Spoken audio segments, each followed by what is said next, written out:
हाँ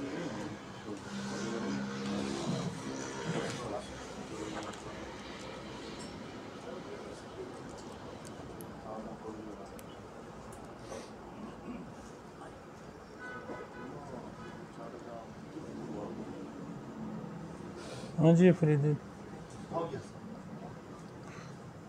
शुरू करता हूँ अल्लाह के पाक नाम से जो नहायत मेहरबान रहम करने वाला, जो इज़्ज़त देने वाला, जो रिज़्क़ का रज़ाक़, और जिसने पैदा किया, जिसके कब्ज़े में मेरी रूह है।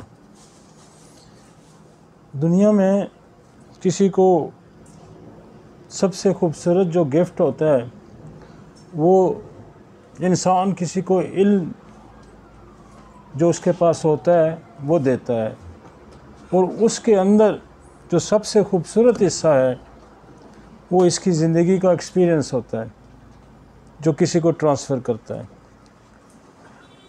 तो ये बहुत कम लोग हैं।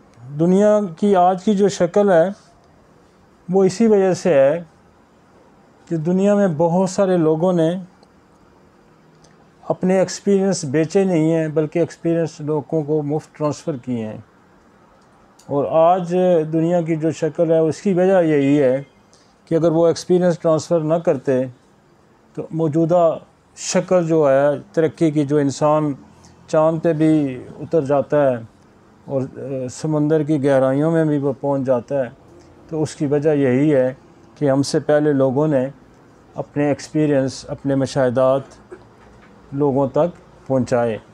और हमारा भी चूँकि जिस दौर से हम गुज़रे हैं, हमारा भी ये फ़र्ज़ है कि हम अपने एक्सपीरियंस, जो कुछ हमने मुशाहिदा किया, जो कुछ हमने सीखा, जो कोई हमने प्रैक्टिस की, वो लोगों तक पहुँचाए। ये पिछले लोगों का हम पे कर्ज़ था, और अगर आप अपने एक्सपीरियंस शेयर करेंगे तो ये कर्ज़ उतारने की इससे बेहतर कोई तरीक़ा नहीं है। और जो बंदा किसी का शुक्र नहीं अदा करता, वो खुदा का शुक्र भी नहीं अदा करता, तो खुदा भी उस पर मज़ीद एहसानात नहीं करता। तो लिहाजा हम शुक्र अदा करते हैं कि हमसे पहले जिन लोगों ने काम किया, और इस बात का हम शुक्र अदा करते हैं कि उन कामों की वजह से हमने अपने एक्सपीरियंस को मज़ीद बढ़ाया। और जो हमने एक्सपीरियंस किया, इसीलिए हम अपने पास रख के नहीं जाना चाहते कि ये बोझ होगा, ये कर्ज़ होगा।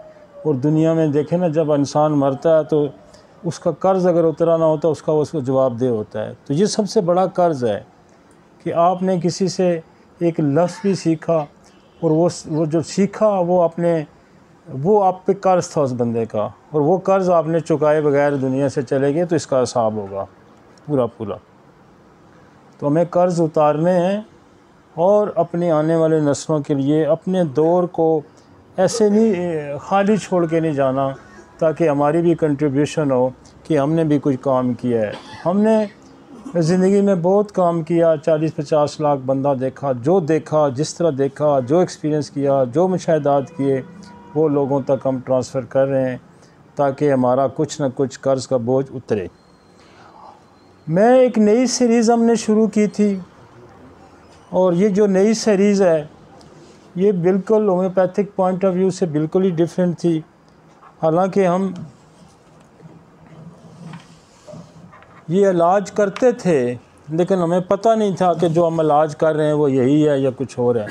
तो हमने इसको एक साइंटिफिक वे में होम्योपैथी को कन्वर्ट किया, और गो के इसमें हमारा कोई कमाल नहीं है, ये चीज़ें सारी पहले से मौजूद थी, लेकिन हम उसको सामने लेके आए कि ये सब कुछ हो रहा है, लेकिन इसको बाकायदा किसी साइंस की शक्ल देनी थी, जो हमने कोशिश की, और अल्लाह का शुक्र है कि हम उसको दे रहे हैं। ऑटोइम्यून डिजीज़ दुनिया में लाइलाज समझी जाती हैं। लोग कहते हैं ये नहीं ठीक होती। जो इस वक्त जिस सिस्टम की पूरी दुनिया पे ग्रिप है, वो ये कहते हैं कि ये नहीं ठीक होती। लेकिन हमारे बेशुमार ऐसे लोग हैं जो ऑटोइम्यून को ठीक कर रहे हैं, और हो रही हैं, लेकिन एक्सप्रेस नहीं हो रही, पब्लिक में नहीं आ रही थी। जैसे बहुत सारे लोग बालचाल ठीक कर लेते हैं, लेकोडर्मा ठीक कर लेते हैं, सोराइसिस ठीक कर लेते हैं, रूमेटॉइड आर्थराइटिस ठीक कर लेते हैं, लेकिन वो कोई ऐसा बाकायदा से, लेकिन मुझे ये भी खुशी हुई है कि मेरे इस सीरीज़ शुरू करने के बाद चाहे लोगों ने नकल मारी या कुछ भी किया, कुछ ना कुछ इस पे लिखना शुरू हुए। तो ये भी हमारी कामयाबी है और ये भी हमारी सक्सेस है। जो कि बाद लोग होते हैं कि वो ढंग से तो नहीं लिख सकते, लेकिन कम से कम ये चर्चा ज़रूर हो रहा है कि ये इसका हम इलाज कर रहे हैं। तो ये खुदा की मेहरबानी है, उसका एहसान है, और मैं अल्लाह का बड़ा मशकूर हूँ कि वो, और बड़ा शुक्रगुज़ार हूँ कि वो मुझे नए नए रास्ते दिखाता रहता है। और मैं ये समझता हूँ कि अगर हम रुक जाते तो शायद ये रास्ते हमें ना मिलते। इसके बाद मैं एक नई सीरीज़ शुरू करने लगा हूँ, ये हमारी 2-3-4 लेक्चरों में ख़त्म हो जाएगी, और इंशाल्लाह हम एक नई सीरीज़ शुरू करने जा रहे हैं, और जिसको भी पहले किसी ने टच नहीं किया। गो के ज़िक्र है, इस्तेमाल होता है, लेकिन वो इतना डिटेल से किसी ने बात नहीं की। वो है नसोर्स की, मैंने सीरीज़ शुरू करनी है अभी, और इंशाल्लाह जो नसोर्स है वो इस वक्त रीढ़ की हड्डी है होम्योपैथी के लिए। दुनिया के किसी सिस्टम के पास नसोड़ नहीं है, सिर्फ वैक्सीन्स हैं कुछ, लेकिन नसोड़ नहीं है। सबसे ज़्यादा नसोड़ जो है वो होम्योपैथी, और सबसे ज़्यादा नसोर्स के रिज़ल्ट होम्योपैथी ले रही है। तो हम इंशाल्लाह इसकी एक डिटेल सीरीज़ शुरू करने लगा हूँ। मैं सारे नसोड़ कोशिश में करूँगा कि उनको बारी बारी हम डिस्कस करें और उसकी अफादियत लोगों तक पहुँचाएँ। और मुझे उम्मीद है जब जो मेरी नसोड़ की सीरीज़ भी आएगी तो एक और तहलका मचेगा, और होम्योपैथी के लिए एक नई राह निकलेगी कि किस तरह से डिजीज़ को कंट्रोल किया जाता है, किस तरह से डिजीज़ को उसका ड्यूरेशन जो है वो शॉर्ट हम कर सकते हैं, किस तरह से हम उसको कॉम्प्लिकेशन से बचा सकते हैं। क्योंकि मेरी एक बड़ी लंबी सीरीज़ थी, वो शायद अभी अवेलेबल नहीं है, लेकिन मैंने वो 32-37 घंटे की सीरीज़ थी मेरी सप्रेशन की। तो मैं नसोर्स के जब मैं डिस्कस करूँगा तो साथ साथ में सप्रेशन को भी डिस्कस करूँगा। तो बहुत सारे हलकों का ये डिमांड थी कि नसोड़ पे बात नहीं होती, और कोई बंदा नसोड़ पे इतनी ग्रिप नहीं रखता। तो हमारी तो बेशुमार जितनी भी ज़्यादातर प्रैक्टिस है उसका बहुत सारा इन्हिसार नसोड़ पे है। तो इंशाल्लाह हम नसोड़ पे बात करेंगे, और वर्ल्ड वाइड इसकी अफादियत से भी लोगों को रोशनास कराएंगे कि ये नसोड़ जो है ये कितनी इलाज में कितनी अहमियत रखती है। दुनिया में बेशुमार बीमारियों को रोका गया, वैक्सीन के ज़रिए रोका गया, लेकिन ये वैक्सीन से कई हज़ार दर्जा एक स्टेप है जो नसोर्स का है।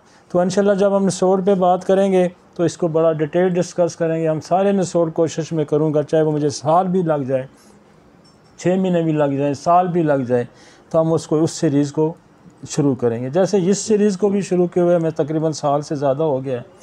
तो इंशाल्लाह वो सीरीज़ भी हम शुरू करेंगे, और सारे नसोड़ हम करेंगे, चाहे वो सिफिलिस है, चाहे वो सोरा है, साइकोसिस है, ट्यूबरकुलोसिस है, एच पेलोरी है, क्लैमिडिया है, जितने भी नसोर्स हमारे हैं सैकड़ों के हिसाब से बन के हैं अब।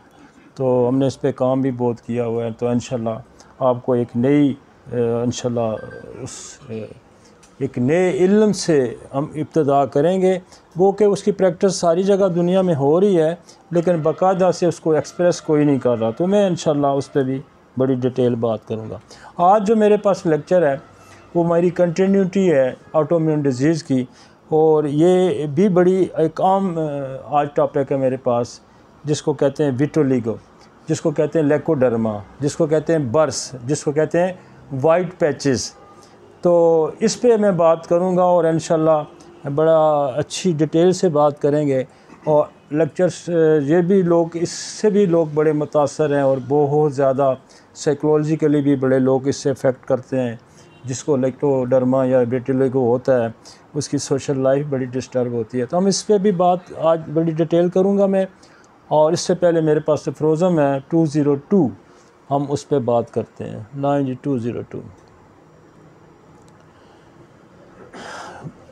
हनीमन ने जो भी लफ्ज़ लिखे हैं बड़े ही खूबसूरत लिखे हैं, और ऑर्गेनन को पढ़ के बड़ा ही मज़ा आता है। पिछला फ्रोज़म भी मैंने बहुत खूबसूरत फ्रोज़म था जो हमारा पिछला था, और उसमें उन लोगों के लिए वो बड़ा ज़रूरी था जो लोग कहते हैं कि हम अलामात का इलाज करते हैं, हम डिजीज़ का इलाज नहीं करते। तो पिछला अफरोज़म जो 201 था वो बड़ा ही खूबसूरत अफरोज़म था, आपने सुना होगा।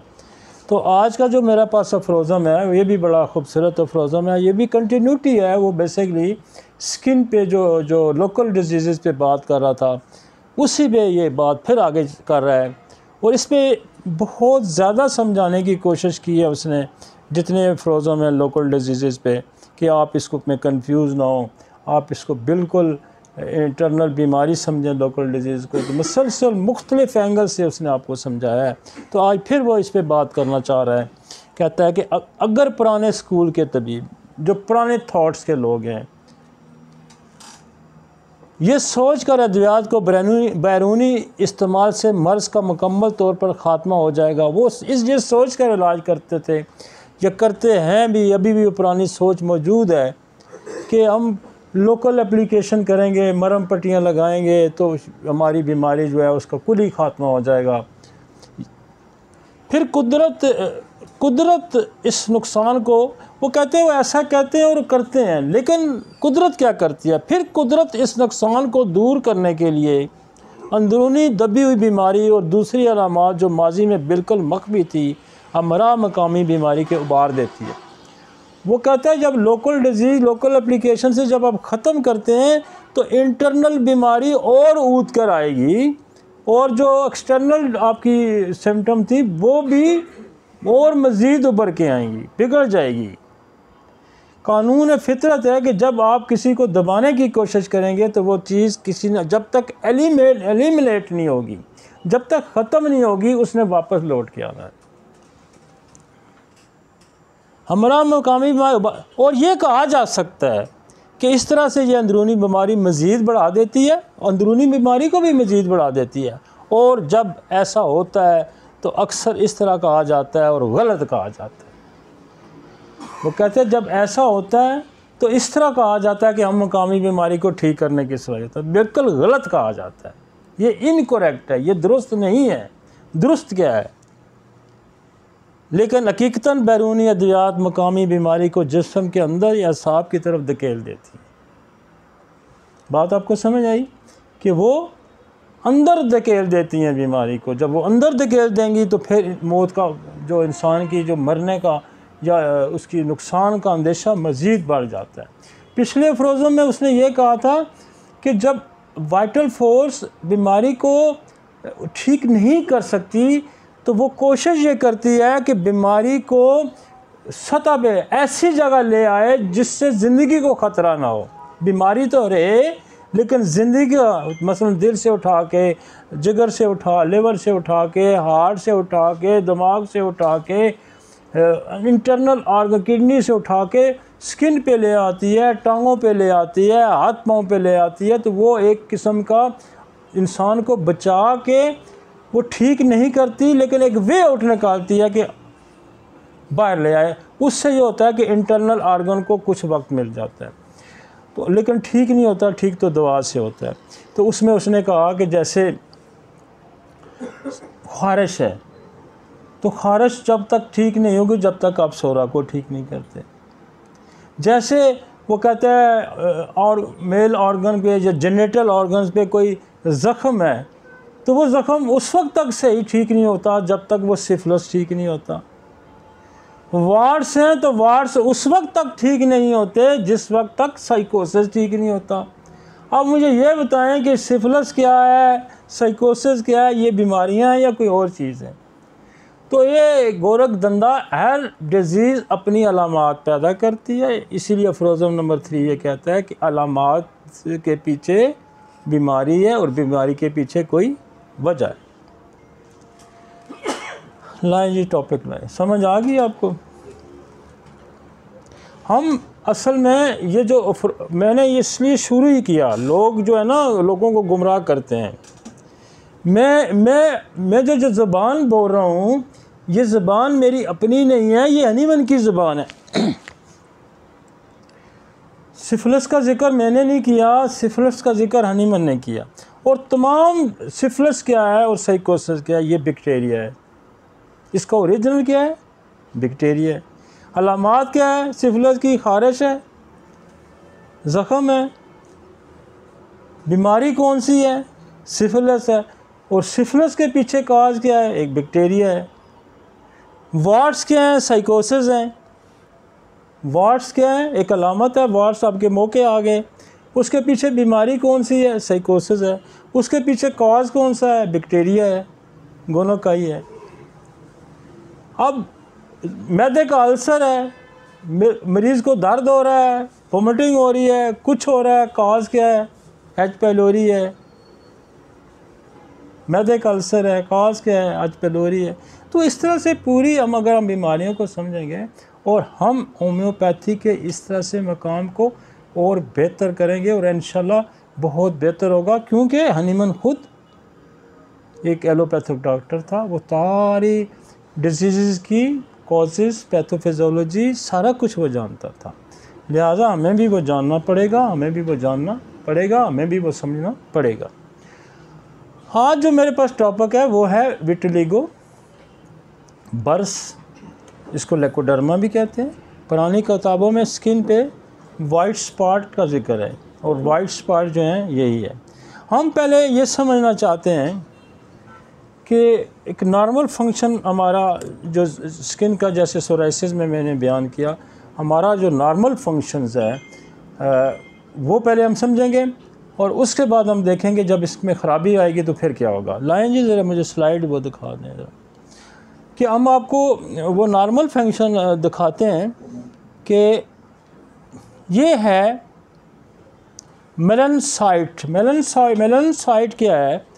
कि ये वो सेल है जो हमारे स्किन के अंदर होता है और ये हमारी जो अपर वाली लेयर है उसके जो नीचे वाली लेयर है उसके नीचे ये, उसके अंदर ये पड़ा होता है। इसको कहते हैं मेलानोसाइट्स। ये वो सेल है जिसका काम क्या है कि ये इसके अंदर न्यूक्लियस है। हर सेल के अंदर एक न्यूक्लियस होता है और उसके डिफरेंट फंक्शंस होते हैं। हर सेल के अंदर, ये स्किन के अंदर का एक सेल है, ये स्किन की जो नीचे वाली दरमियान वाली लेयर है उसके नीचे पड़ा होता है और इसको मेलानोसाइट इसका नाम है। ये इसका स्ट्रक्चर है। ये जो इसके विंग्स है ना, ये बहुत ज़्यादा होते हैं। यहाँ कम दिखाए गए समझाने के लिए। ये तकरीबन 36-35 इसके करीब ये होते हैं। इनको डेंड्राइट कहते हैं। ये बेसिकली सेल का न्यूक्लियस है। ये पूरा सेल है, इसका ये न्यूक्लियस है। न्यूक्लियस के अंदर डीएनए बना है। डीएनए एक प्रोग्राम देता है। ये इस सेल के अंदर जो डीएनए पड़ा है वो ये प्रोग्राम देता है कि हमारे स्किन का कलर ये चेंज करेगा। वो डीएनए की सारी इंफॉर्मेशन जो है वो बाहर यहाँ आएगी सेल के बाहर। स्किन का कलर का काम क्या है कि ये आपको छांव देता है। छांव, स्किन जो है ये बेसिकली वाइट है, तो इसको ये कलर देने का मकसद ये है कि आपको एक छांव मैसर करना, एक डार्क एरिया मैसर करना। उसका काम यह है कि जब सूरज की रोशनी जिसमें अल्ट्रा वायलेट रेज़ होती हैं, वो अल्ट्रा वायलेट रेज़ अगर ये इस पे पड़ें तो ये इसको डैमेज कर देगा और डैमेज करके इसको कैंसर भी बना सकता है और उसकी लाइफ थ्रेटन भी हो सकता है और लाइफ थ्रेटन है। इसलिए नेचर ने अल्ट्रा वायलेट रेज़ को एक ख़ास मिकदार तक आपकी बॉडी को देने के लिए जो उसकी ज़रूरत है उसके लिए उसने रखा है। लिहाजा उसने ये स्किन का कलर चेंज किया, डार्क किया, ताकि छाँव रहे और जो ये न्यूक्लियस है ये प्रोटेक्ट रहे। ये जो डीएनए उसकी प्रोटेक्शन के लिए उसने स्किन पे एक कलर दिया। कलर का मतलब ये है कि एक आपको छाँव देना, आपको नज़र भी आए और छाँव में आपको नज़र तो आता है लेकिन डायरेक्ट उस पर वो हिट नहीं करता। तो ये एक इन्फॉर्मेशन बनाएगा डीएनए, और डीएनए इन्फॉर्मेशन बना के क्या करता है कि ये एक मेलानोसोम, ये पैकेट है आपको नज़र आ रहे हैं, ये ब्लू मेलानोसोम, ये पैकेट ये हैं, ये छोटे छोटे पैकेट, इनके अंदर मेलानिन होता है। मेलानिन क्या है? ये कलर है। ये इन्फॉर्मेशन, ये मेलानिन इसके अंदर बनती है। मेलानिन क्या है? कलर है, ब्लैक कलर है, स्याही है। ये स्याही इसके अंदर बनती है और फिर ये आके यहाँ आती है, ये जो डेंड्राइट है, ये ट्यूब है, ये ट्यूब में आके यहाँ एक सेल और होगा जिसे केराटिनोसाइट सेल कहते हैं, ये उसके अंदर ट्रांसफ़र करेगा। समझ आ गई आपको? ये उसके अंदर ट्रांसफ़र करेगा। आप इसका जो हमारी स्किन की प्रोटेक्शन में बहुत सारी और भी चीज़ें हैं, लेकिन ये जो मेलानिन है इसकी प्रोटेक्शन अल्ट्रावायलेट रेज़ की है, या बहुत सारा कोई और एक्सपोजर है वो डायरेक्ट आपको उससे ये रोकता है। खुदा ने अल्ट्रावायलेट रेज़ के लिए ये प्रोटेक्ट किया कि एक कुछ मिकदार में आपको मिले, पूरी ना आए ताकि आपको जला के ना रख दे। तो अगर ये स्किन ना होती तो इंसान जल जाता, बर्न हो जाता। तो लिहाजा ये कलर इसलिए दिया कि आपको एक दरख्त दे दिया, एक छाँव दे दी। समझ आ गई? अब अगली स्लाइड ज़रा दिखाएं। अब आप देखेंगे ये सेल है, उसकी पिक्चर एक और आ गई। देखा ये सेल, ये उसके अंदर न्यूक्लियस नज़र आ रहा है, और ये देखें इसके ट्यूब शाखें निकली हैं। शाखों के अंदर ये देखें कि ये मेलानोसोम है, ये वाले नज़र आ रहे हैं ये। और ये जो है ये जाके हमारी ऊपर सरफेस से नीचे एक हमारी अपर लेयर है, सरफेस के नीचे एक लेयर है जिसके अंदर एक और सेल्स हैं। ये जो इन्फॉर्मेशन है, ये जो स्याही है, ये केराटिनोसाइट्स के अंदर जो सेल है ना, केराटिनोसाइट, इसके अंदर ये ट्रांसफ़र कर देगा। और ये कि देखें केराटिनोसाइट हैं, ये जो डार्क आपको नज़र आ रहा है ना, ये छोटे छोटे ये स्किन में इसने कलर दे दिया। ये हमारे एशियंस का और ब्लैकिश जो होते हैं हमारे अफ्रीकन वगैरह, ब्लैकिश स्किन ये है और एशियन स्किन ये है।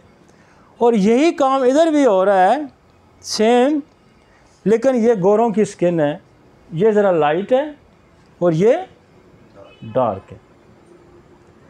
अब नेचर ने ऐसा किया कि एशियन में भी देखें डार्क ज़्यादा क्यों रखी और गोरों में लाइट क्यों रखी। यहाँ सूरज बहुत कम निकलता है वेदर के हिसाब से। तो जो हमारे एरिया जैसे जहाँ अफ्रीका का एरिया है या एशिया का एरिया, यहाँ एक्सपोजर ज़्यादा है, उसने बाई नेचर ली यहाँ स्किन डार्क रखी। समझ आई? खुदा ने मौसमों के इलाकों के हिसाब से भी इंसानों की उसको प्रोटेक्शन दी कि यहाँ सूरज की रोशनी ज़्यादा पड़ती है, अल्ट्रावायलेट ज़्यादा हिट करती हैं, लिहाजा इस स्किन को ज़्यादा डार्क रखा जाए। और इधर क्या? हल्का डार्क। समझिए? तो ये एक मैकेनिज़्म आपने समझा हमारा। एक ये हज़ारों की तादाद में सेल है, ये हज़ारों की तादाद में सेल है। अब ऑटोइम्यून डिजीज़ में क्या होगा कि आपका इम्यून सिस्टम एक्टिव हुआ किसी भी बीमारी के ख़िलाफ़, किसी भी बीमारी के ख़िलाफ़, उसने उस जरासीम को मारने की कोशिश की।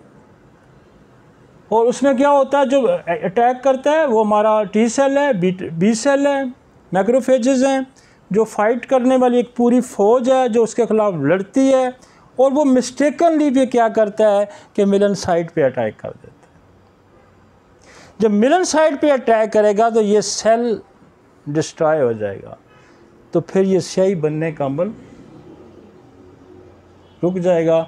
और हमारी ये जो सरफेस है जो डार्क कलर की है, ये वाइट पैचेस, जितने जितने सेल मरते जाएंगे इतनी वाइटेश ऊपर आगे। समझिए?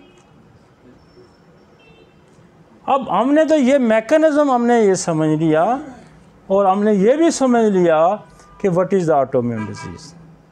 ऑटोइम्यून डिजीज़ है कि चाहे वो खसरा था, चाहे वो आपको एच पैलोरी था, चाहे आपको कोई मम्स निकले, चाहे आपको डेसेंट्री हुई, चाहे आपको टीबी हुई, चाहे आपको सिफिलिस हुआ, चाहे आपको गनोरिया हुआ, चाहे आपको क्लैमिडिया हुआ, चाहे आपको इंट्राकोकस हुआ, ठीक है जी, चाहे आपको इकोलाई हुआ, चाहे आपको कोई भी वायरल बैक्टीरियल फंगल हुआ, कुछ भी हुआ, तो क्या हुआ कि आपका इम्यून सिस्टम एक्टिव हुआ। और एक्टिव हुआ तो चूँकि वो वीक था, उसका रिस्पांस वीक था, वो स्ट्रॉन्ग नहीं था, वो शनाख्त नहीं सही कर सका, तो उसने क्या किया, मेलानोसाइट्स जो सेल थे हमारे उस पर भी अटैक कर दिया। जहाँ उसने फॉरेन बॉडी को मारा, उसने इसको भी मारा। जब जितने जितने ये मारता जाएगा उतने उतना हमारा एरिया, जहाँ जहाँ के ये नीचे मरते जाएंगे, वो एरिया जो है ना कलर देना छोड़ देगा। इतनी समझ आ गई जी, आसान थी। और एक तो हमने सेल का, उस हमारे स्किन के उस सेल का फंक्शन हमने क्या हुआ कि इस बेसिकली डीएनए में इंफॉर्मेशन तैयार होगी, और डीएनए ने क्या किया, उसने फिर मेलनसोम बनाया। वो छोटे छोटे जो एक बनाए ग्लूब से, गुब्बारे से, उनके अंदर क्या था, स्याही थी। वो स्याही जो थी उनके अंदर बनती है, वो स्याही अब केराटिनोसाइट के अंदर जो अगले सेल्स हैं उनके अंदर उन्होंने ट्रांसफ़र की, और केराटिनोसाइट ने आके स्किन के अंदर डार्कनेस कर दी, वो स्याही फेंक दी। जब आप स्याही फेंकता है वो, तो फिर एरिया डार्क हो जाता है। ठीक है जी।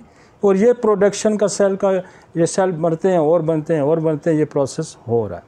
अब जब ये प्रोसेस, ये नॉर्मल प्रोसेस, इसलिए लोग कहते हैं ना जी कि एनाटॉमी फिजियोलॉजी क्या ज़रूरत है, आप मटीरियल मेडिकल जाते, क्योंकि ज़रा मुश्किल काम है। लेकिन जब आप इसको समझ लेते हैं ना, फिर आपको नशा आता है, सुकून आता है, मज़ा आता है। एक नॉर्मल फिजियोलॉजी, फिर एनाटॉमी आपने समझ ली, फिर जब अब नॉर्मल होगी, तो मैंने सोराइसिस भी बड़े आसान तरीके से समझाई, और ये मैंने बड़े आसान तरीके, मेरे बच्चे को भी मैं समझाऊंगा, ज़िंदगी में कभी नहीं भूलेगा। यार इस सेल का नाम आप भूल सकते हैं, लेकिन इस फंक्शन को नहीं भूल सकते। सिंपल ये है कि एक हमारा डीएनए है, वो एक प्रोग्राम बनाता है, और वहाँ एक वो सेल जो है वो स्याही बनाता है, और स्याही जो है हमारी सरफेस पे आ जाती है। इतना आपने याद रखना है, इससे मुश्किल तो नहीं है ना।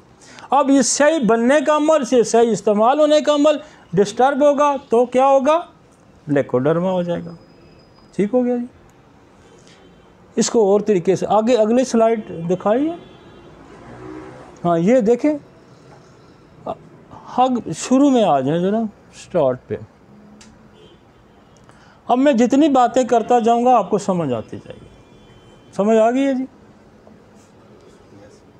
जब कंसेप्ट आपके क्लियर हो जाएं तो बात ही नहीं। जब भी कोई लेकोडर्मा का नाम लेगा, आपने कहा वो ये तो इसका सेल तबाह हो गया, तो सही नहीं बन रही, तो डार्कनेस खत्म, इतनी सारी बात है। आप किसी को समझा सकते हैं, आसानी से समझा सकते हैं। और किसी को क्या आपने प्रैक्टिस करनी है, आप अपने लिए समझ गए, अपने लिए समझ गया, तो फिर इसके डिस्ट्रॉय होने के कॉजेज़ देखेंगे हम। क्यों ट्रिगर हुआ, क्यों ख़राब हुआ, क्यों गलत हिट की, ये समझना है। ये जो हिस्सा है, इसको सारी दुनिया ने समझ लिया है। ये जो एनाटॉमी थी, जो फिजियोलॉजी थी मेलानोसाइट्स की, इस सेल की, ये तो सारी दुनिया जानती है। और वो कहते हैं जी अननोन कॉजेज़ हैं, आइडियोपैथी है, कुछ समझ नहीं लगती क्या है, लेकिन फंक्शन ये होता है। दुनिया बहुत सारी वैक्सीनेटेड है। मेरा 99% लोग वैक्सीनेटेड हैं किसी न किसी अंदाज। लिहाजा सबसे बड़ी वजह तो ये है कि वैक्सीनेशन ने जब होती है तो आपका इम्यून सिस्टम एक्टिवेट होता है। मसलन कोरोना के ख़िलाफ़ होगी, मीज़ल के ख़िलाफ़ होगी, मम्स के ख़िलाफ़ होगी, टीबी के ख़िलाफ़ होगी, ठीक है ना। तो एक्टिवेट हुआ। जब तक एक्टिवेट नहीं हुआ, ऑटोइम्यून डिजीज़ पैदा नहीं हो सकती। जब वो एक्टिवेट हुआ, अब एक्टिवेट तो हुआ क्योंकि आपको बेशुमार बैक्टीरिया से रोज़ फेस करना है, बेशुमार वायरस से रोज़ आपने फेस करना है, तो वो आपकी बॉडी के अंदर इंटर हो रहे हैं। तो खुदा ने एक निज़ाम पैदा किया है उसको रोकने के लिए, जिसको मैं बड़ा डिटेल ज़िक्र करता हूँ। हमारी स्किन है, हमारा म्यूकस मेम्ब्रेन, अल्टीमेटली हमारे पास डिफेंस जो है हमारा ब्लड है, और ब्लड के अंदर वाइट ब्लड सेल है, और वाइट ब्लड सेल के अंदर मैक्रोफेजेस हैं, टी सेल है, बी सेल है, ठीक है जी, जिनका रोल है, जिनका फंक्शन। ये तो मैं बार बार इसलिए पक्का कर रहा हूँ ताकि आपको ये ज़िंदगी भर कभी भूले ना। लेकिन कुछ भी ना याद है तो इतना तो ज़रूर याद रहना चाहिए कि हमारा इम्यून सिस्टम किसी मतलब कोई बॉर्डर पे जंग हो जाती है तो हमारी फ़ौजी दौड़ते हैं जंग के लिए, बॉर्डर पे दौड़ रहे हैं तो वो करते उस फ़ौजियों को मारने की गलती से अपने भी 4-6 बंदे मार लेते हैं। जैसे कोई गांव में लड़ाई हो जाती है तो दुश्मन को मारते मारते अपने बंदे भी मारे जाते हैं। तो ये बिल्कुल ऐन इसी तरह ये लॉ ऑफ नेचर है। अब वो कहता है विटिलिगो है क्या, इसकी एक तारीफ और देखते हैं हम। क्रोनिक ऑटोइम्यून डिसऑर्डर है। जब भी बर्स का नाम आएगा, लेकोडर्मा का नाम आएगा तो ये जहन में रखें कि ये जो बीमारी है ये ऑटोइम्यून, और ऑटोइम्यून की डेफिनेशन है वो मैं बेशुमार दफ़ा बार बार रिपीट करता रहता हूँ। That's cause patches of the skin loss pigment और कलर। वो जो कलर है वो पिगमेंटेशन है उसको वो लॉस हो जाती है, नहीं होती तो वहाँ पैचेस आते हैं। ये इतना समझ लें इसकी तारीफ़ के वो, और डीप तारीफ़ तो मैंने आपको पहले बता दी कि वो जो सेल ने कलर बनाना था वो सेल ही बेचारा गायब हो गया। जब वो कुछ रहा ही नहीं तो फिर उसने कलर कहाँ से बनाना था। तो वो ओरिजिनली उसका ओरिजिन जहाँ से था जिसमें कलर बनना था वो तबाह हो गया, तो लिहाजा स्किन का कलर हो ही नहीं सकता। This happen when the melanocyte skin cell that make pigment are attacked and destroy causing the skin to turn a milky white. वो कहता है कि ये जब सेल मर जाएगा, तबाह हो जाएगा, सोर्स ही नहीं रहा, घर में कमाने वाला ही नहीं रहा, तो फिर बुखार मरेगा ना, मर जाएगा। एक चीज़ मिल नहीं रही तो फिर क्या होगा, उसका सोर्स ही ख़त्म हो गया। तो ये समझे। अगली स्लाइड जी, अगली स्लाइड। अच्छा, वो कहता है ये एक तो आपने ये समझ लिया कि क्या है कि कलर बनाने वाली मशीन ही ख़त्म होगी, वो रीजन ही तबाह हो गया, तो फिर वाइट होगी स्किन। बेसिकली खुदा ने डिज़ाइन किया थी वाइट थी, फिर उसको उसके अंदर रंग भरा। बेसिकली जो आपको लेकोडर्मा के पैचेस नज़र आते हैं ना, बेसिकली ये पहले स्किन डिज़ाइन हुई और फिर उसकी अल्ट्रावायलेट रेड की प्रैक्टिस के लिए उसको अंदर कलर भरा। कलर जो था उसको आप ये समझें कि एक छाँव है जिस छाँव के अंदर आप प्रोटेक्ट हो रहे हैं, ठीक है। तो वो वाइट स्किन जो पहले डिज़ाइन हुई थी वो सामने आ गई, ठीक है जी। इसकी मैं जितनी भी डिटेल आपको आगे समझाता जाऊंगा आपको, लेकिन इसकी ये कम्प्लेक्स डिजीज़ इसलिए उसने कहा है कि जिन लोगों को सोराइसिस हो गया है, सोराइसिस भी ऑटोइम्यून डिजीज़ है, उनको भी विटिलिगो हो सकती है। SLE वाले को भी विटिलिगो हो सकती है। एलोपेशिया रेक्टा वालों को भी हो सकती है। अब ये जो स्किन का कलर है ना, ये मुझे एक तस्वीर वो भी दिखाए ना, हेलो, एक तस्वीर अगली भी दिखाओ। स्किन का जो कलर है, ये कलर यही सेल जो है ना हमारा, ये बालों को भी कलर देता है।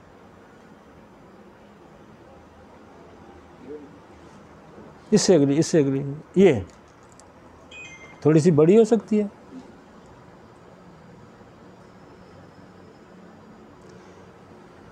ये वो ट्यूब्स है जहाँ ये बाल यहाँ से निकलेगा।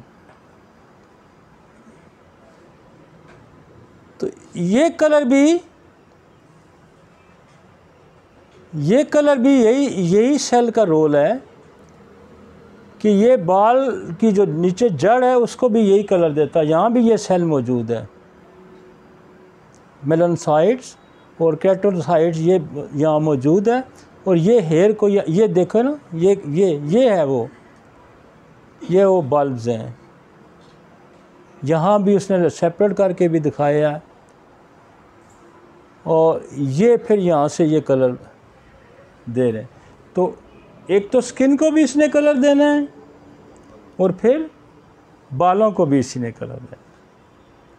तो चूँकि जब एज हो जाती है तो फिर बाल का ये जो कमज़ोर भी होना जाता है, लेकिन स्किन को फिर भी ये पहले कलर चेंज हो जाता है, लेकिन इसकी इतनी शायद उसने अहमियत नहीं जानी और इसको उसने इतनी अहमियत नहीं दी नेचर ने, लेकिन इसको फिर भी जब इंसान एक एज तक उसके बाल ब्लैक होते हैं वो भी एक प्रोटेक्शन होती है, लेकिन उसके नीचे जो स्किन है उसका कलर फिर भी ब्लैक है। किसी के बाल सफ़ेद भी हो गए तो नीचे स्किन का कलर ब्लैक ही है। वो ज़्यादा स्ट्रॉन्ग बना के बेच रहा होता है स्याही उधर स्किन पे, और बालों में थोड़ी कम आ रही होती है। ठीक हो गया जी, दोनों चीज़ें समझ ली आप, आगे चलें, वापस आ जाए।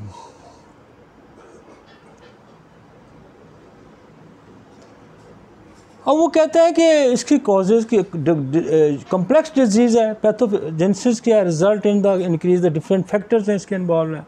मसलन एक फैक्टर वो ये कहता है कि जेनेटिक फैक्टर है कि आपका ये जो सेल बनाने वाला जो जीन था, जो मास्टर सेल है हमारा, जो बहुत सारे सेल बनाता है, और वो को कहाँ से बनाता है, उसके पीछे एक और डीएनए काम कर रहा होता है। तो वो जेनेटिकली ही वीक है, तो उस बंदे को भी कोई भी ऑटोइम्यून डिजीज़ हो सकती है। उसको सोराइसिस भी हो सकता है, उसको लेकोडर्मा भी हो सकता है, उसको एलोपेशिया भी हो सकता है, उसको कोई भी डिजीज़ हो सकती है। लेकिन जो जेनेटिक वीकनेस है उसको आपने जानना है, वो जानेंगे आप उसकी हिस्ट्री से। मसलन किसी की टीबी थी, किसी को कैंसर था, किसी को सिफिलिस था, ये आपकी फैमिली की हिस्ट्री में थी। तो कुछ चीज़ें तो हम हिस्ट्री से हमें मिल भी जाती हैं, और कुछ हम खुद भी अंदाज़े लगाते हैं कि यार हमें अंदाज़ा होता है कि ये जो फैक्टर्स हैं जीन्स को कमज़ोर करने वाला, ये कौन कौन से फैक्टर हैं। मसलन टीबी बहुत बड़ा फैक्टर, ये मेरा क्लिनिकल एक्सपीरियंस है। पिछले 30 साल से हमने टीबी के कॉम्प्लिकेशन बहुत ज़्यादा देखी। बच्चों में टॉन्सिल्स हैं, सोराइसिस है, कैंसर है। मतलब मैं ये समझता हूँ कि शायद 20 to 30% टीबी का बड़ा रोल है, और टीबी ऑल ओवर वर्ल्ड बहुत रही है, और हमारे खित्ते में तो अभी भी है, एरेडिकेट नहीं हुई, अभी भी चल रही है। तो नस्ल दर नस्ल टीबी की वजह से ये जीन्स वीक हुए, जेनेटिक वीक हुए, सिफिलिस ने वीक किए, साइकोसिस ने वीक किए, कैंसर की हिस्ट्री ने वीक किए। तो मैं ये समझता हूँ कि अब मेरी जितनी प्रैक्टिस है, अब तो हमने इसको और खोल दिया है, लेकिन मेरी अगर आज से 5, 7, 10 साल पहले की जितनी भी प्रैक्टिस थी, वो प्रैक्टिस इन 3, 4, 5 मियाज़म के गिर्द ही घूमती रही है, और हमने बेशुमार मरीज़ देखा, बेशुमार मरीज़ देखा मैंने। अब तो हमने इसको और खोल दिया, अब तो एच पेलोरी भी आ गया, क्लेमीडिया भी आ गया, और बेशुमार मसाइल और भी हमने शुरू कर दिए। तो हमारी प्रैक्टिस, आप यकीन माने कि हमें तो समझ नहीं, मेरी प्रैक्टिस का तो राज भी यही है, मेरी प्रैक्टिस का तो राज भी यही है कि आप ये वायरल, बैक्टीरियल और जो फंगल पैरासाइट की कॉम्प्लिकेशन को आप समझ लें, आप सारी रेपर्टरी हिफज कर लें, आप सारा मटीरिया मेडिका हिफज कर लें, आप 10% से ज़्यादा रिज़ल्ट नहीं ले सकते। ये मैंने अपनी प्रैक्टिस का निचोड़ निकाला है। जब तक आप उसके रूट के अंदर मियाज़म को नहीं तलाश करेंगे, आप नहीं निकाल सकते। और मेरा यहाँ रजिस्टर पड़े होंगे, जो पहली दफ़ा हमने 93 में क्लिनिक स्टार्ट किया था, तो उसमें भी आपको ट्यूबरकुलोनियम और बेसिलियम मिलेगी, उसमें भी आपको सिफिलियम मिलेगी। तो शुक्र अल्हम्दुलिल्लाह, मैं अल्लाह का बहुत एहसान है कि मेरी प्रैक्टिस, लोग मुझे कहते थे कि यार होम्योपैथी की तो प्रैक्टिस चलती नहीं, तो हम पहले 6 महीने में 50 पेशेंट मैंने देखे रोज़ के। अगले साल तक मैं 100 क्रॉस कर गया था, और फिर ये खुदा ने ये तसलसल अभी तक टूटा नहीं। मैं रात भी 434 पेशेंट देख के उठा हूँ। तो इसके पीछे स्टोरी क्या है, इसके पीछे कहानी क्या है? इसके पीछे कहानी यही है कि हमने बीमारियों को समझा, हमने दवाइयों को समझा और हमने इन मियाज़म को समझा। जब तक आप इन मियाज़म को नहीं समझेंगे, आप ये सारी फिजियोलॉजी, पैथोफिजियोलॉजी नहीं समझेंगे तो आप नहीं ठीक। अब वो कहते हैं ऑक्सीडेटिव स्ट्रेस भी एक आता है। पहले तो जेनेटिक स्ट्रेस आ गया। ऑक्सीडेटिव स्ट्रेस क्या है? आपके बॉडी के अंदर ऑक्सीडेशन का अमल है। ऑक्सीडेशन का अमल ये है कि जैसे जंग लगना होता है, this is the oxidation. Body के अंदर प्योरीफाइड सेल को रखना, मॉलिक्यूल्स को रखना, चीज़ों को दुरुस्त रखना, दिस इज़ द ऑक्सीडेशन। ये ऑक्सीडेशन का अमल जो अंदर जंग लगने का, जैसे आप सेब काट के थोड़ी देर रखेंगे ना, फिर वो काला हो जाएगा। इस जंग रंगने के अमल को रोकता है ऑक्सीडेशन। जैसे हमारी सेलेनियम बहुत अच्छी ऑक्सीडेटेड है, सेलेनियम, ट्यूबरक्लोनियम। तो एंटी ऑक्सीडेशन स्ट्रेस भी आके ये सेल के अंदर ख़राबी पैदा कर सकता है। और फिर साइकोलॉजिकल स्ट्रेस। साइकोलॉजिकल स्ट्रेस जो होता है वो कुछ भी कर सकता है, वो कुछ भी कर सकता है। और ये जिसको हो भी जाती है ना, ये मर्ज जिसको हो भी जाता है, वो बेचारा साइकोलॉजी की बड़ा डिप्रेस हो जाता है और वो बिल्कुल जो है ना उस पर और बुरे असरात पड़ते हैं और ये और फिर फैलना शुरू हो जाती है। Vitiligo patients show a high risk of developing psychiatric disorder, in particular anxiety and depression, which may be the psychology consequence of social embarrassment and aggravating factor of the skin disease. ये stress बढ़ा भी देगा, stress इसको भी बढ़ा देगा। ठीक है जी, आगे चलते हैं। ये उसने एक पिक्चर आपको दी है, टाइप ऑफ के फोकल है, कुछ एरिया, थोड़ा एरिया, ज़्यादा एरिया, लेकिन मैकेनिज़्म वही है, मैकेनिज़्म वही। आगे चलें जी।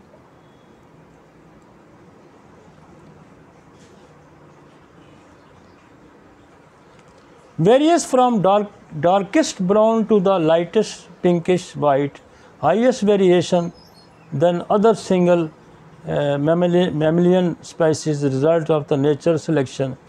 आगे चलें, इसको छोड़ें।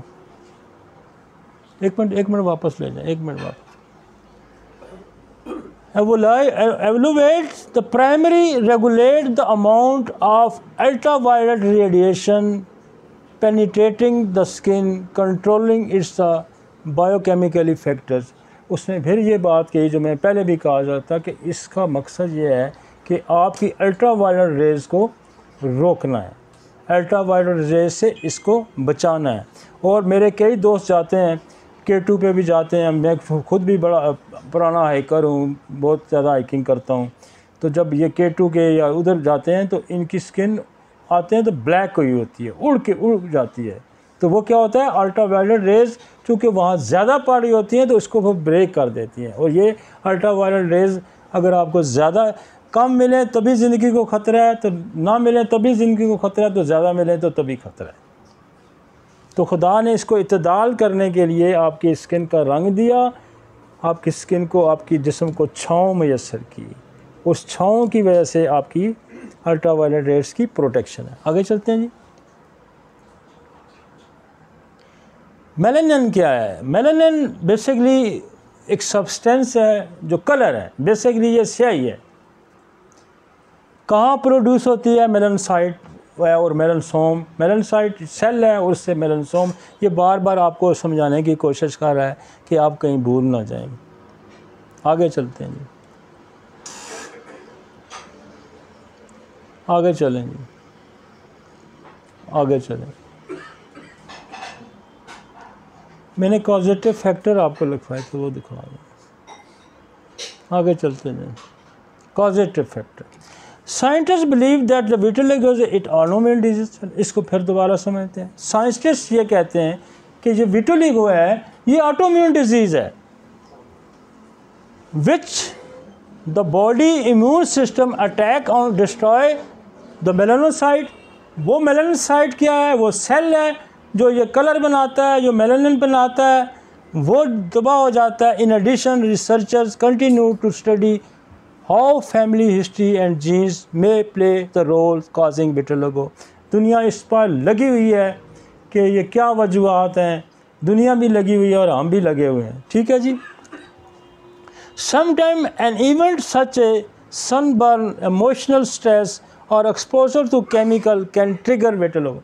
कोई केमिकल से एक्सपोजर, बाद लोगों का देखा आपकी स्किन किसी केमिकल से जल जाती है तो वहाँ वो पैचेस सफ़ेद ही रह जाता है, किसी को बर्न हो जाता है तो वो नीचे सेल को तबाह कर देता है तो स्किन वाइट हो जाती है। देखा है ना आपने, अक्सर इंजरी की जगह पे, बर्न की जगह पे, कट की जगह पे कोई केमिकल लग जाए तो ये भी एक वजह आपने देखी है। तो वो जो इफ़ेक्ट्स हैं उसको हम रिमूव करेंगे तो आपका जो है ना ये ट्रिगर पॉइंट अपने ट्रिगर पॉइंट पकड़ना है,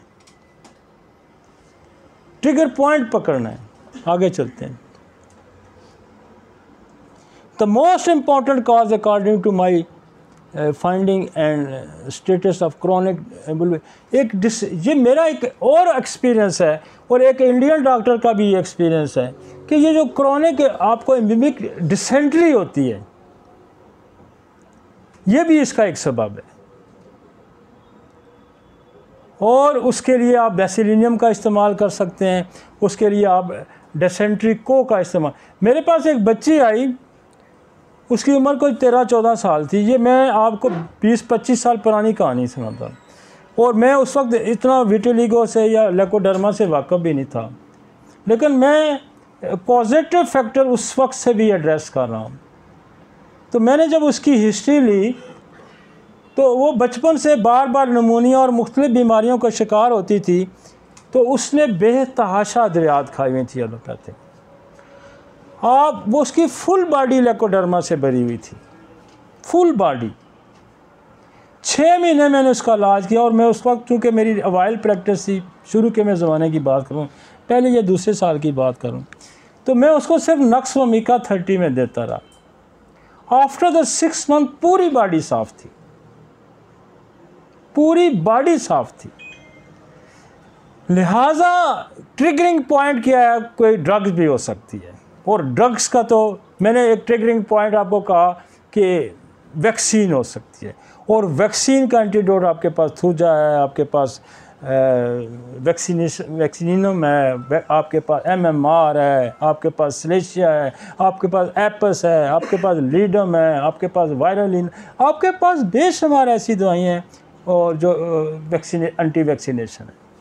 बल्कि हम कोशिश अभी हमारी है और बन भी गई है, हम एक ये जो पीछे कोरोना की वैक्सीन इसको सबको इकट्ठी करके भी हमने एक पोटेंशियल बनाई है, इंशाल्लाह वो भी हम इंट्रोड्यूस करेंगे।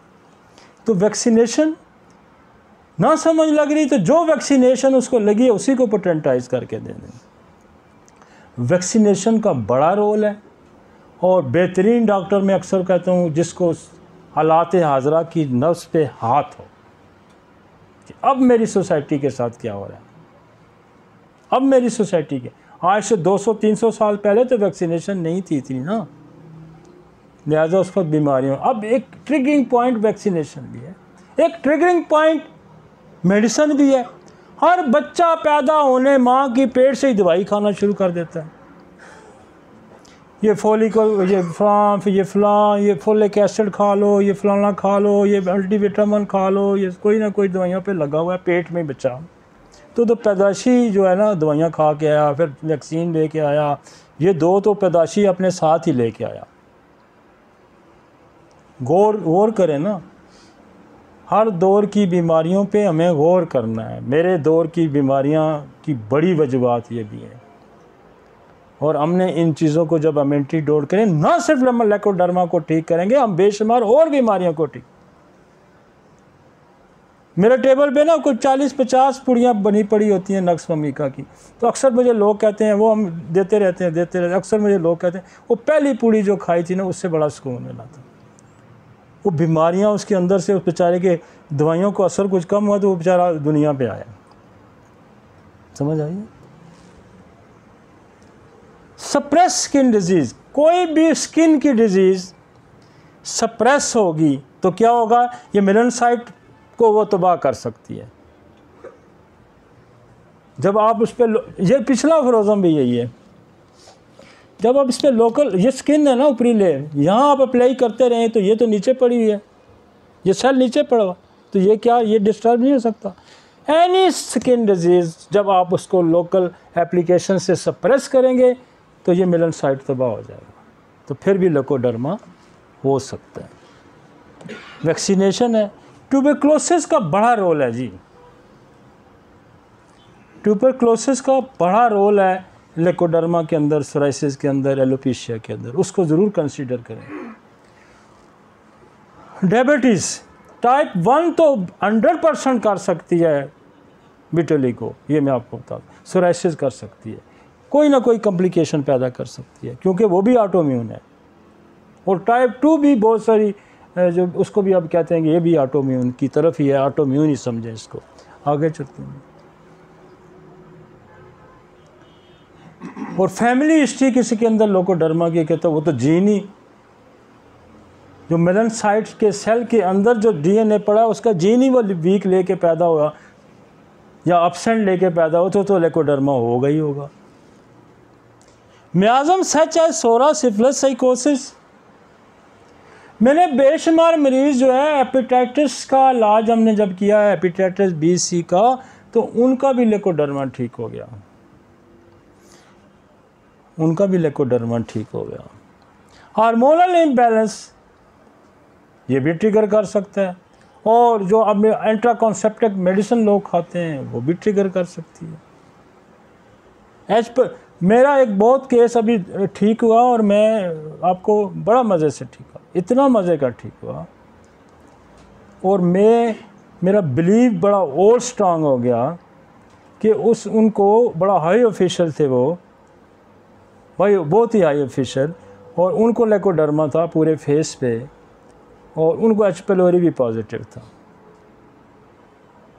तो मैंने एच कार्सिनोसन एनवी दे के नक्सोमिका, कार्सी ट्यूबर और एच पेलोरी हमने दी और साथ हाइड्रोक्रोटाइल किया, विद इन 2 वीक्स बिल्कुल डिसअपीयर हो। इसका मतलब है कि जो बात मैं कर रहा हूँ इसके अंदर एक वज़न है, और ये प्रैक्टिकली प्रूव्ड है, ये प्रैक्टिकली प्रूव्ड है। हाइड्रोकोटाइल आप पोटेंसी में भी दे सकते हैं, लेकिन कदीम प्रैक्टिस लोगों की टेंचर में है। हाइड्रोकोटाइल को आप पढ़ें ना तो वो वाहिद दवाई है जिसके अंदर SLE का भी जिक्र है। इसका मतलब हाइड्रोकोटाइल जो ऑटोइम्यून डिजीज़ पे अफेक्ट करती है। बेशुमार लोग स्किन को साफ़ करने के लिए हाइड्रोकोटाइल का इस्तेमाल करते हैं या इकिनेशिया का इस्तेमाल करते हैं, ऐसा है ना। मेरे यहाँ भी इसमें इसका कसरत से इस्तेमाल। आगे चलें जी।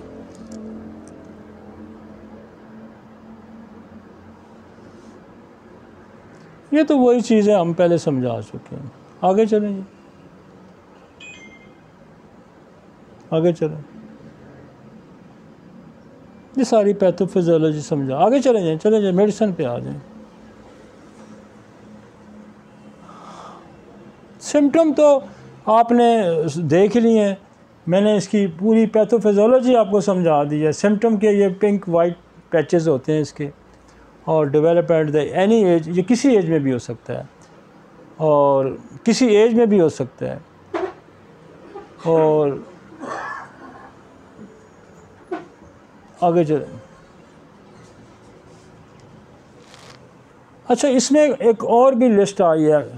असल में इसमें एडिसन डिजीज़ है जो गुर्दों की बीमारी है, उन लोगों पर्निशियस नीमिया के जो पेशेंट्स हैं उनको भी ये हो सकता है, सोराइसिस वालों को भी हो सकता है, रूमेटॉइड आर्थराइटिस वालों को भी हो सकता है, सिस्टम में SLE वालों को भी हो सकता है, थायराइड सारी वो भी ऑटोइम्यून है उनको भी हो सकता है, टाइप 1 डायबिटीज, कोई भी ऑटोइम्यून डिजीज़ ट्रिगर कर सकती है विटिलिगो को।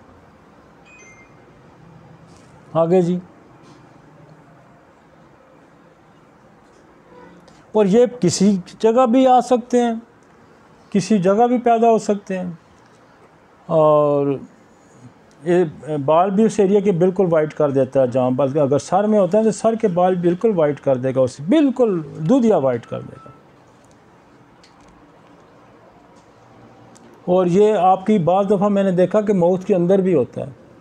आप टार्च मार के देखें ना, ये सारी म्यूकस मेम्ब्रेन के अंदर भी, चूँकि एक स्किन की कलर है ना अंदर भी, तो ये उसको भी ख़राब कर देता है। अंदर भी मैंने मुंह के अंदर भी टार्च मार के मैंने देखा, नाक के अंदर भी देखा, ये वहाँ भी हो सकते हैं। आगे चलें जी। और वो कहता है कि जो इनकी सिम्टम क्या है, जिनको ये होता है, ये peoples with vitiligo can also develop low self esteem और poor self image from concern about appearance. इनको बहुत ज़्यादा फिर ये शर्मीले हो जाते हैं, लोगों के सामने जाते नहीं हैं, इनके वर्क एफिकेसी बड़ी मुतासर होती है। तो uveitis and general term that describe the inflammation of the swelling of the eye. Eyes के अंदर अगर ये हो जाती है तो फिर क्या होता है कि आइज़ के अंदर इन्फ्लेमेशन हो जाएगी। कि इस एरिया में जब होगा तो क्या होगा, यहाँ से ब्रेक, चूँकि वाइट हो रहा है तो अल्ट्रावायलेट ब्रेक करके अंदर जाएगी, तो उसने तो आइज़ को ख़राब कर दिया। और ये जो आप कॉर्निया के ये जो आपका ये जो अंदर वो ब्लैकिश है आपका ना ये एरिया है आइज, ये भी यही सेल बनाता है। वगरना आइज का ये कलर अगर ना होता तो एक्सपोज होती तो गई उड़ के रखा देता। ये जो कलर है ना डार्क आपका, ये भी यही सेल बनाता है। और कहीं आइज पे भी हो सकता है। तो जब आइज पे हो जाएगा तो फिर क्या होगा, फिर तो गई आँख ही उड़ गई, क्योंकि वो तो रेस को बर्दाश्त। फिर ऐसे लोगों को हर वक्त ग्लासेस में रखते हैं कि ग्लासेस पहन के रखें। ठीक हो गया जी। आगे चलते हैं जी। और कान में भी हो सकता है। कान के इस एरिया में अगर ये आपकी स्किन यहाँ से उड़ गई है तो कान के अंदर घुस की अल्ट्रावायलेट रेस उसको भी तबाह कर सकते हैं। हमारी ये जो पोल्यूशन है, ये जो मैंने सोराइसिस में भी जिक्र किया, ये पेट्रोलियम की बर्न जो होती है ये भी इसको अफेक्ट करती है। ये मेरा क्लिनिकल एक्सपीरियंस है, किसी और ऑथर ने इस पर नहीं लिखा, लेकिन ये मेरा क्लिनिकल एक्सपीरियंस है कि ये जो एनवायरमेंटल ज़्यादा हमारी ख़राबी है, जो हमारा जो पेट्रोल का बर्न है, उसका धुआं है, जो उसकी जितनी भी प्रोडक्ट हैं, ये भी स्किन पे असर आ जाती है और वो इसको भी विटिलिगो भी पैदा कर सकती है। आगे चलते हैं। अब हम अप्रोच, जब हम इलाज करने लगेंगे, अब मैं आपको केसेस, मैंने एक नक्स फमीका का केस बताया, मैंने एक आपको एच पैलोरी का केस बताया, ठीक है ना जी। मैंने टीबी डिसेंट्री के केसेस में बड़े ठीक किए, मैंने जो यरकान के जॉन्डिस के केसेस मैंने बड़े ठीक किए, चेलिडोनियो मेरा दे के, ठीक है ना जी। ड्रग्स अब्यूज़ के केसेस हमने बहुत ठीक किए। अब आपके पास क्या होना चाहिए कि आपके पास सोल होनी चाहिए। सोल इसलिए होनी चाहिए कि सोल तो अल्ट्रावायलेट जो बिल्कुल वाइट हो जाते हैं ना ये लोग, ये धूप में फिर जा नहीं सकते। मैंने सोल से बेशुमार लोगों को प्रोटेक्ट किया, बेशुमार ज़ख्म बन जाते थे उनके जिस्म पे, पस बन जाती थी। मेरे पास एक बच्चा आता तो बिल्कुल पैदाशी पूरी बॉडी उसकी है, वो उसको बेनिनो वो कहते हैं, बिल्कुल वाइट है, पैदाशी वाइट है, वो उसको बाहर निकाल ही नहीं सकते थे, बिल्कुल बाहर नहीं निकाल, स्किन उसकी ठीक नहीं हुई, लेकिन वो अब धूप में घूमता है। मैं उसको सोल देता रहूँ, फिर मैं उसको सिलेशिया देता रहूँ, तो सिलेशिया भी स्किन को बड़ा प्रोटेक्ट करता है। हाँ, एल्बिनो को मैं एक्सरे, सोल और हम सिलेशिया और ये दवाइयाँ देते रहे तो ये वो धूप में घूम सकते हैं, और ये मैंने बहुत लोग ठीक किए हैं। वो है तो वो सारे, वो उसके स्किन का कलर ही नहीं है ना, एल्बिनो में वो स्किन का कलर ही नहीं होता ना। जो मैंने कहा कि नेचर ने वो स्किन बनाई थी ना, फिर उसमें कलर दिया ना उसने, उसका ये सेल ही नहीं होता, उसके अंदर मेलानोसाइट ही नहीं है, पैदाशी है, उसका जीन एब्सेंट है। लेकिन सोल ने ऐसे बेशुमार लोगों को प्रोटेक्शन दी है, लिहाजा आप सोल का भी इस्तेमाल कर सकते हैं। आगे समझ, कितनी आम दवाई है, और उसका दुनिया में कोई इलाज नहीं है। उनको एल्ब्यूमिन जो जिनका आप जिक्र करें, जो पैदाशी वाइट होते हैं, उनकी स्किन पे ये सेल ही नहीं हुआ तो लिहाजा वो कलर ही नहीं दे सकी नेचर, तो उनको सोल बहुत अच्छा, उसको एक्सरे बड़ा अच्छा प्रोटेक्ट करती है, उसको नेट्रोमियर प्रोटेक्ट करती है, स्लेशिया बड़ा अच्छा प्रोटेक्ट करती है। एक्सरे भी होनी बड़ी ज़रूरी है। एक्सरे जो आपकी डीएनए को रिपेयर करता है, सोल आपका डीएनए को रिपेयर करता है। तो डीएनए के अंदर जो खराबी हैं, ये दोनों दवाइयाँ अगर आपके पास नहीं होंगी तो आप नहीं ठीक कर सकते। बहुत डीप एक्सेस है इनकी, बहुत गहरी एक्सेस है इसकी। कार्सिनोसिन जो है, ये तमाम इरिडेटरी शिफ्टिंग डिजीज़ को प्रोटेक्ट करेगी। तो लिहाजा लेकोडर्मा में कार्सिनोसिन का इस्तेमाल, जैसे मैंने एक्सरे का बताया, सोल का बताया, कार्सिनोसिन का इस्तेमाल बहुत ही मुफीद है, और इसके बगैर केसेस ठीक भी नहीं होते। कार्सिनोसिन जो है मेलानोमा, ये स्किन कैंसर से ही बनी है, कार्सिनोसिन मेलानोमा।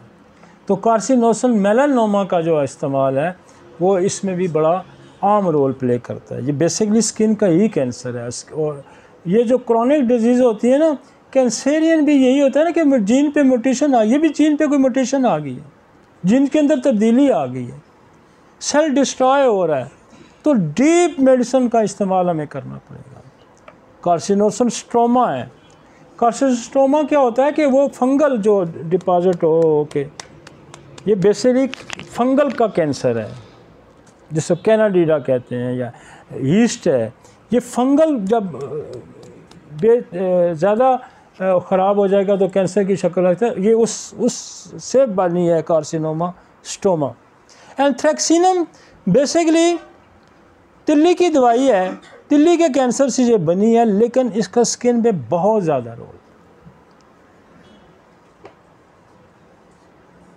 इसका स्किन पे हम इसको कार्बंकल में यूज़ करते हैं, हम इसको सोराइसिस में यूज़ करते हैं, हम एक्जिमा में यूज़ करते हैं, हम बेशुमार जगह एंथ्रेक्सिनम, बेसिलिनियम और ट्यूबरक्लोनियम ये अपनी एक बेस रखती है। ये अभी जब मैनसोड हम पढ़ेंगे ना तो फिर इनको बड़ी मैं सारी ये इकट्ठी करूँगा, बेसिलियम ट्यूबर एबारी, बेसिलियम टेस्टी, हम इसको डिस्कस करेंगे। कार्सिनोसिन मैंने सारे डिस्कस करने हैं, जो कोई 17 के करीब हैं। जब नसोड की हमारी सीरीज़ आएगी तो एक सारे को हम डिस्कस करेंगे, को रिलेट करेंगे, आइडेंटिफाई करेंगे, लादा करेंगे, पूरा